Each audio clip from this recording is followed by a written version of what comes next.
Here you can see that I've just hot glued the headphone jack in place, and you can see the wires down here in the corner that are coming from the microphone. Now, I've already reseated the camera button, the actual action button, and I've drilled the correct size hole.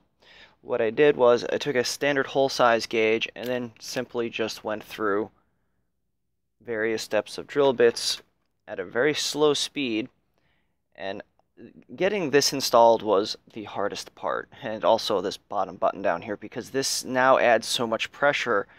It's going to act like a one-way latch, so I'm really nervous about how this is going to come together. So first, let me make sure that this button is facing the correct way. I can barely see in here. All right, I think the action button is the right way. Notice how this is already starting to grip. That action button already wants to be a problem.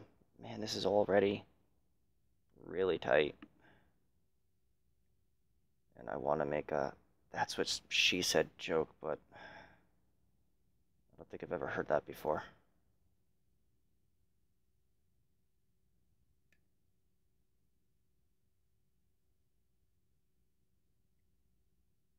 Come on. All right. Wow, yeah, see how that's bowing and putting a lot of buckling pressure? Come on, you. There it goes. Just snap back in place. And now, it's nice, flush, and even. That button works. Side buttons are clicking. And now it's a matter of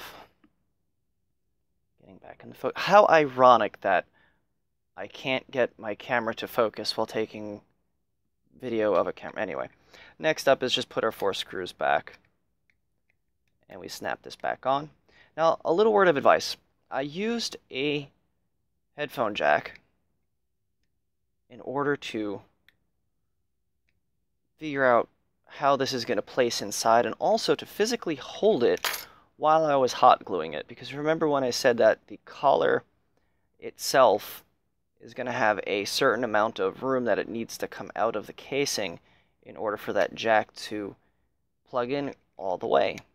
So in order to make sure I had that clearance and I wasn't going to bow out the case too much, I used the jack before inserting to figure out how much distance I was going to need, just to kind of gauge the gap. Oh, well, from here, well, easy peasy, 1, 2, 3, you just put it back together and we're good to go. Microphone modded Akaso EK7000. I mean, you still slightly need an audio amp for this thing, but it is way better than what it originally was.